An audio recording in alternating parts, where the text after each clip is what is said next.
And a very good evening to you, and welcome once again to Beyond Gardens Live, a unique experiment in television in Australia, because you can join us in the garden live. May I introduce the panel here tonight, waiting your welcome. On my right, John McWilliams. Hello. And on my left, Steve McCabe. And between the three of us, we'll do our level best to answer your gardening questions. This program's made possible by our sponsors. We'd like to recognise them right at the start of the program. They are the City of Mandurah, the City of Swan and the City of Stirling, along with the Water Corporation. They make this program possible. But you make it possible too by getting in touch with us. How? Very simple indeed. Yeah, so give us a call. Just remember to turn your TV down when you do get through to us. 6468 5994.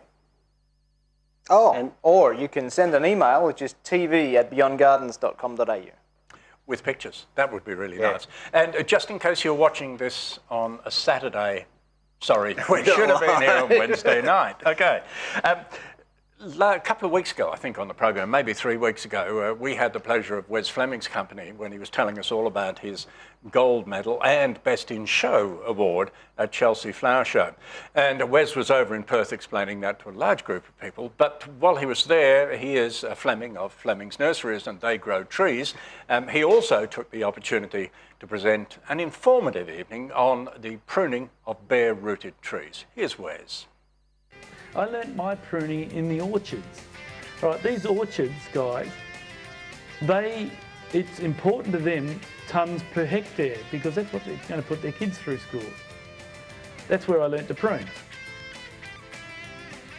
Now, remember the 3 rules of pruning that you read. You prune approximately 1/4 of an inch away from the bud on a 45-degree angle to an outward facing bud. They're simple. Anyone can remember that. I'm going to prune this tree. Now, see my Felcos, brought to you by Dawson's. No one is to watch my secateurs. You're all got to watch my eyes. Okay? I want you to see where I'm looking at when I prune. You're watching my eyes? You're watching my eyes? Are you watching my eyes?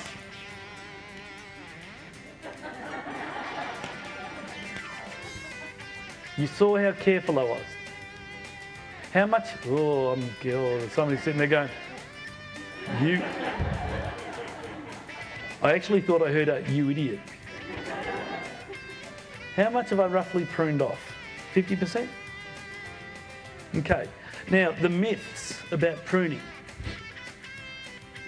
Pretend I'm still connected to the tree. Now, I'm going to follow the rules of pruning. I'm going to cut to the outward facing bud. 45-degree angle, about 1/4 inch from the bud. What I know, because I've played with trees my entire life, that wherever I prune, I'm going to get at least 3 branches or 3 buds will shoot. What the aim of pruning a tree is basically to double your scaffold branches. So from this particular branch, next year when I prune it, I hope to have 2. So I'm doubling it. So I'm trying to end up with a nice symmetrical branched tree. So, now look at the next 3 buds down. The one I pruned it to is perfect. It's in the right direction. The next one down is exactly in the wrong direction. The third one down is actually in a good spot. So 2 out of 3 are right. Watch what happens when I prune it down to the next bud, which, if you remember, is the one directly in the wrong spot. The next one down is in the right spot. And look, the third one down is in the right spot. 2 out of 3 in the right spot. Right spot, not good. Buds are distributed in a cylindrical pattern down the branch. So no matter where you cut it off, 2 of 3 will be in good positions. Maybe not perfect, but good enough. So does it matter if we cut it to an outside bud? It doesn't. And yet we stress over it.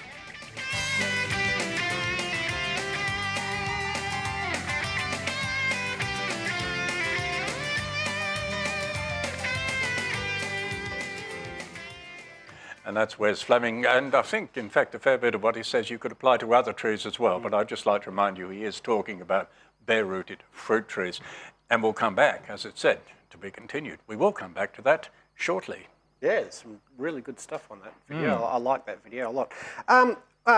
We'd encourage you to call 6468 5994.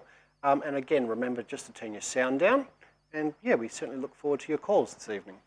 And can we remind you, perhaps, don't leave it too late, because this is the penultimate program in this series. So if that little problem's been bugging you, or a bug's been giving you problems, now's a good time to get in touch with us.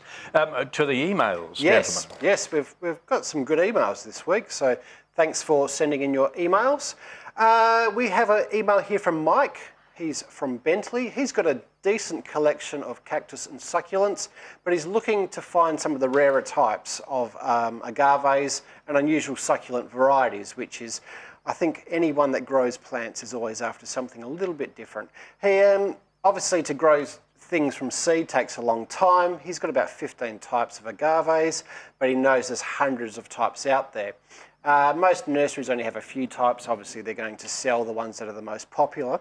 And they're generally speaking a little slow to propagate. Yes, yes. Although the technology now is much better than it used to be. Absolutely. But he's looking for some of the very unusual, very spiky ones, like the grey agave in the picture that he's supplied, but we've got some more pictures coming up. Well, the most common agave of all, of course, is this one, which is agave attenuata. Yes. And that grows just about everywhere. And that's a good example of how they propagate, because you get pups off the side. And I do love the flowering habit of attenuata, because it's a big spike that comes up and over, and the flowers just progressively open as they go through. Really spiky though. But, if you've ever been caught on one of those, well, not too bad. I mean, I've had worse. I've had a lot worse than that. The one that's a bit naughty in the bush, agave americana, that's spiky. Seriously spiky. That's a much pruned form of it, I might add. Yes. One of its very many uses was for pins and needles, and amongst many other things. And John, what other sort of uses as our... Basically, it is used for tequila. The blue agave and a couple of the other ones. I'm not going to say speaking from experience, but the blue agave makes a very delightful tequila. So if you're after less than standard, not in every garden agaves, one of them might be agave tequilana. Yes, and then there's the azul one as well, the azul one, which is the blue agave. And our weedy one is also turned into a beverage. They use it for syrups and all sorts of things like that. That does get away. That's what it looks like when established in the bush. And this was on a friend's place, and I know how much hard work there was involved in getting rid of it. So that's agaves, big range. Probably the other thing that Mike's asking, we don't know of any of the specialist cactus or succulent nurseries. I personally don't. But he also mentioned something that's raised the attention of myself and probably all of us. He buys them, he does buy a few from the Sunday markets and the like, and that scares me. If you ever want to bring a pest or a disease onto your property, buy them from the Sunday markets, where the people growing them, with best intentions, they want to try and grow and supply the general gardening public with some of these harder to get plants, but their hygiene standards may not be as strict as the industry. You take a risk, basically, if you buy from a weekend market. You do take a risk, unless you're buying from a recognised grower. But unfortunately, I mean, the retail situation is such that we have one dominant retailer, and the days of specialist nurseries, for the major part anyway, seem to be numbered, because once upon a time we used to have a cactus and succulent specialist nursery. Not anymore, sadly. No, it is. But we do have, that raises a point. We still do have a cactus and succulent society, and I would strongly recommend that our emailer get in touch with them, and you can do that through the Royal Agricultural Society. Okay? They have all the details. Well worth it, because those people do exchange a lot of plant material between themselves, and I think they're a great resource, by the way, because that's about the only place that these things are going to get shared. Well, you certainly get some passionate growers, that's for sure. Yes. Okay, people have been listening. We have a caller on the line, our first caller for this evening. Good evening, caller, are you there? Hi guys, can you hear me? Yes. We can indeed. My name's Rick. I'm from Lake Clifton. Yes, Rick. I've planted a blood orange tree. I've waited the year, put a few fruit on, but they're not red, they're orange. What sort of tree was it again? Blood orange. Yeah. Oh, a blood orange. Yep. Yes, yeah. The blood oranges are a little bit variable, I think it's fair to say. Of course, you expect the red inside, not necessarily on the outside. I'll just see if I can find one so that people are aware of what we're talking about. It's a selected form. Oh, here we go. Yeah, that's it's a selected form of the normal orange, and this is what happens to one, actually, I think, when the birds get stuck into it, but you can see the inside of it quite clearly. Although the outside there, Rick, is orange, the inside is bearing red. Mine is orange on the outside, orange on the inside, and it's very sweet. Yes, they should be fairly sweet. Yep. Yeah, it's not a bitter orange, it's a sweet one. Yeah, if you can see from that photograph there, Rick, I don't know whether you can see your TV or not. I mean, you can see, I mean, there's parts of that one that do tend to be a little bit orange as well. And they can be variable, as John mentioned, and that can be down to just about anything. As far as I'm aware, there's only one strain sold as blood orange. At least there's not a name variety, might be a better way of putting it. So maybe look around, but it's a job to tell. And my own blood orange at home, I can tell you, some years is more bloody than others. Other times it's just a bloody orange. Yes. So, okay, thanks, guys. Yeah. So bear with it. Bear with it. Will do. Thanks very much, guys. And the best juice, to me, the best juice of all. Absolutely. Yeah, because it is not only a different colour, but full of bodied flavour, I think. A little bit off the subject, but Chef Heston Blumenthal does a little trick where there's beetroot juice and orange juice, and he flips it around, the golden beetroot and the blood orange just to play with people. Just to throw. Yes. We do have another caller online. So, don't sound so surprised. It's a pleasure. I'm quite excited, actually. Welcome to our garden. Hello. Hi, evening, gent. How are we all? Good, thanks. We're well, thank you.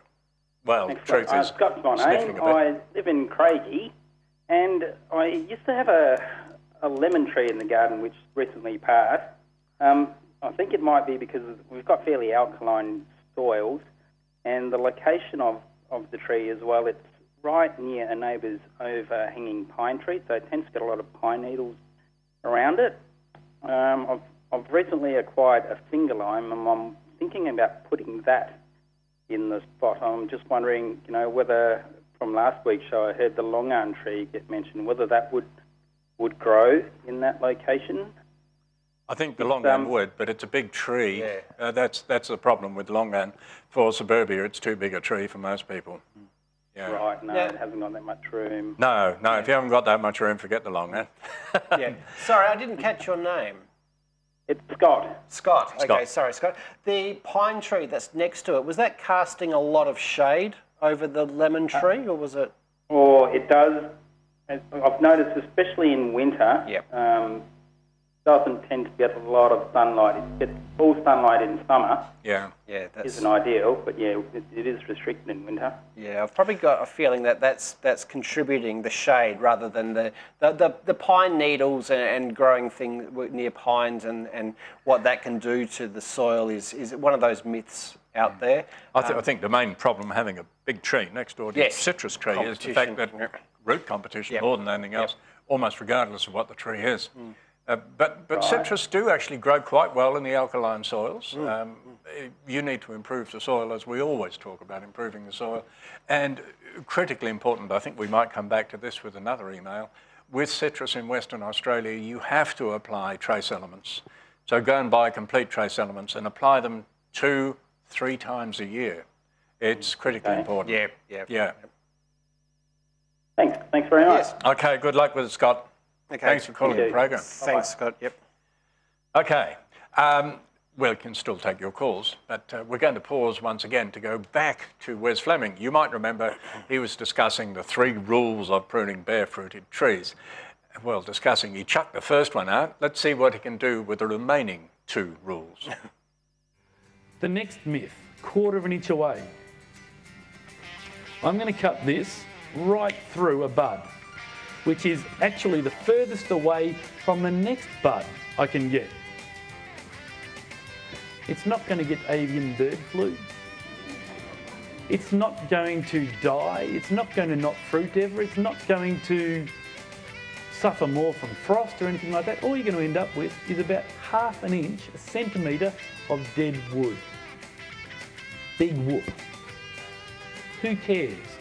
And yet I've pruned that 100% wrong. Who cares? Myth number 2, doesn't matter.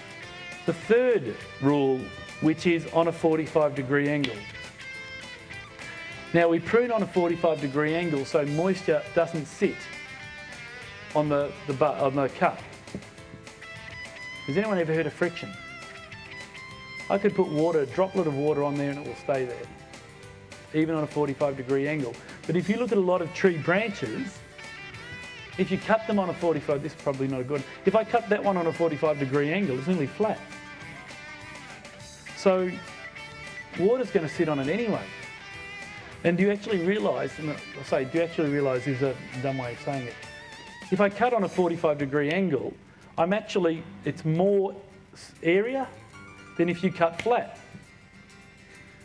So does it really matter if I don't cut it on a 45-degree angle? No, it doesn't. And yet we stress about it. So that tree that I didn't even look at, I'm happy that it's pruned well, because I know that I'm going to get 2 buds in the right spot. People ask me about, oh, should you cut that one out? I don't. Because when you've got the young tree down here, it's the next level of branches that are the ones that really form the crown. It's not those first ones. Do I prune them out? Yeah, I don't care. These little branches on the side, do you prune them? Orchards do, orchards don't. What I recommend to people, if you're paid $110 for a pair of secateurs, use them. Take them out.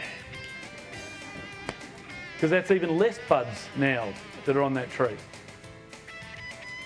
So the reason we prune trees is not to kill them. It is actually to make them grow and make them grow well. Now, a lot of people think I'm a crackpot, and I don't understand why. But could I prune that tree better? Yeah, I probably could have. But what I try and get through to people when I teach pruning is don't be scared of pruning. You're actually doing the tree right. The only thing that I think is important, and this tree is not the way it should be, is that where the branches meet the trunk, each branch should be roughly the same length. So I'm going to take that as my rule of thumb. That's roughly my branch length. So well, that one's close. Ooh, a couple inches short. Ooh, 4 inches short. Ooh, not good. So what do? I prune a bit more off him and a bit more off him. A bit more off him.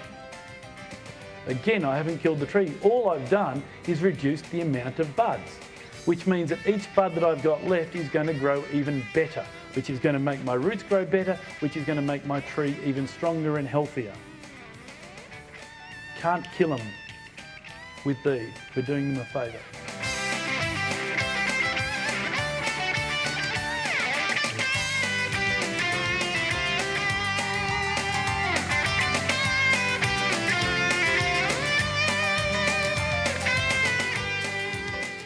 And that's Wes Fleming, informative and entertaining as usual.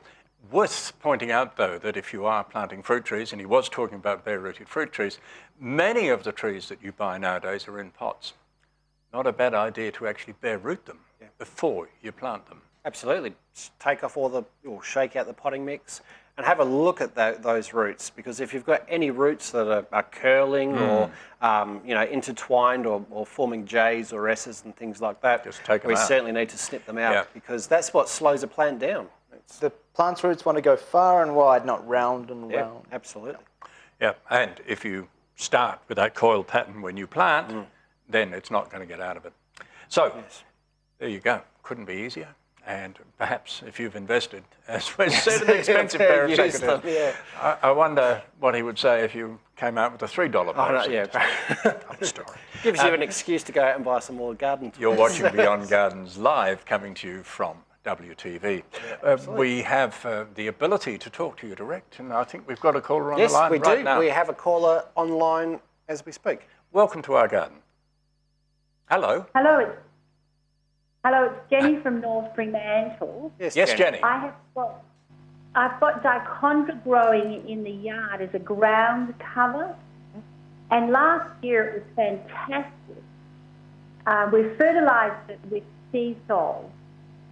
This year it's not at all good.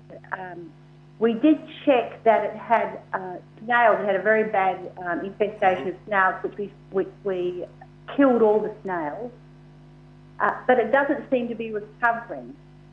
Can you help me with what I should be doing to help this dichondra? I can take a wild guess. I'll just make an observation, first of all, that if you've got dichondra, you don't really need to be applying anything. Yeah. This is what a healthy dichondra looks like, but there is a problem with dichondra, which is often not recognised. Just stay with me and I'll flick over to there. It's a leaf miner. And it does make a real mess. It's often confused with snails, but there's actually a miner in the leaf, a little insect, a little grub inside the leaf, eating it away. And the dichondra will go right off, and you'd swear it was almost dead. The good news is it will recover. It will recover, Jenny. Yeah, just bear with it. Okay, I don't think we've got that on our leaves. We've looked at that. You've had a look for that? Yes, we have, yes. I can't think what else would stop dichondra going. It's almost a weed, particularly if it's been going well, unless somebody's applied some strange material to it. Yes. What about Osmocote? We've put that on it recently to help it. Well, look, if a plant's not growing, there's an interesting point. I was going to say, if you be careful about chucking fertilisers on. Yeah, because well, Osmocote's a controlled release product, so it's not going to dose, not going to superdose it, but I'd be very careful about using it. What about Thrive? Again, that's another fertiliser. I'd be maybe looking at the water repellency. I mean, North Fremantle, very sandy area. If you've been obviously putting the organic matter on, there may be some water repellency, which is also stopping the even the rainfall and things like that. People forget that our soils will go hydrophobic very quickly, water repellent very quickly, and we do need to apply those wetting agents, even at this time of the year. Yeah. Not sure about this one. One of our golden rules is, if a plant is sick, don't fertilise. So the answer is not in the fertiliser packet. Yeah, and you mentioned the controlled release product, and then one of the super fast releases. The last thing I would be using is one of those super fast releases. We equate it to, if you're feeling a bit sick, somebody giving you a roast turkey dinner. Yeah. You're not going to be able to do that. Yeah, you may be killing it with kindness at the moment. Yes. Unfortunately. You're sick. Here's a whole chocolate cake, and you've got to eat it in the next 20 minutes. Right now, yes. Look, I'm sure it'll be okay. I missed that. I'm sorry. Oh, I said thank you very much. That may be the problem. We might be killing it with kindness. You might well. Just try the wetting agents as well. Good luck with it, Jenny. Yes. Okay. Thank you very much. Okay. Thank you, Jenny. Actually, we have a related email. Same subject. Can we find that? Because I think we can talk about these things at the same time. We have a sick plant here. Yes. In the subject of this email. And the treatment that's been given is remarkable. Yes, absolutely. So again, we have a gentleman, Trevor from Craigie. 5 years ago, he planted a number of these Syzygium bush Christmas. So very popular, very good screening plant. Hence, he's planted it on the back perimeter fence of the garden and down one side.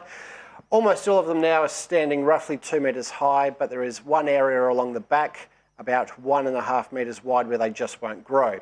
There are 2 of these trees here that he planted about 18 months ago, and are the 3rd planting since 2008. Wow, that has now died. So before you read what it is that he's done, you need to take a very big, deep breath. I think you do, yeah. This is what Bush Christmas should look like when all is going well. This is down at Abingdon Village. But even there are problems. But interestingly, we've only got a problem in a specific area. Yes, yep, and absolutely. if you're into diagnosing plant problems, that sort of says to me anyway, soil. Yeah. Problem in the soil. Yeah, absolutely. So unfortunately, Trevor, contrary to you basically putting on some pine bark because the soil was dry, and then some blood and bone, Yes. and then some mulch, and then the leaves were starting to turn brown, but he's also put in some soil improver, potting mix, water crystals, sheep manure, chicken manure, wetter soil, blood and bone, and mulching.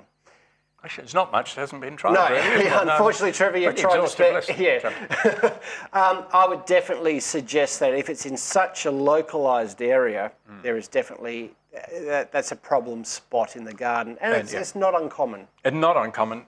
I don't want to get into trouble with the builders in Western Australia, but it was not unknown in the past to get rid of problem bits of building waste like concrete. Sometimes the acid used to clean off mortar off the bricks and just dump it in a spot in the garden and cover it with soil. Prior to that, so if we go back to the turn of the century houses, not this century, I have to remember that, Exactly. then everybody had their own rubbish tip in the garden. When I lived in South Perth, we couldn't grow anything in one corner, and we just kept digging. We pulled out bicycles, all sorts of things. Tin cans. Almost a museum. Yeah, exactly. And even in the newer suburbs, I mean, Craigie, even though Craigie's up around the 30-year-old mark, it's not, well, even probably 40-year-old, it's not, you know, it's old enough to have problems like this, where people would have been... And the trouble is, being soil, you can't tell without a full analysis what the problem is. About the only treatment really is to dig out a fair bit of the soil. Yes.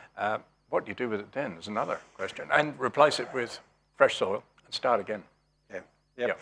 So hopefully, Trevor, and all of you with problems in those specific spots of the garden, hopefully that will shed some light on your problems. Basically, if all the other plants are doing okay, then there's something wrong. And just chucking so-called medicines or treats or whatever at it is not really going to materially make a difference. About the only one out of all of those I would have recommended is a soil wetting agent. Yeah. That's the only one. And probably the mulch as well. And the mulch. But we recommend mulch all. That's it. We recommend mulch all the time. Mulch just goes hand in hand. Okay, we have another caller on the line. Good evening. Are you there? Yeah, mate. How you going? Good. How are you? Not bad.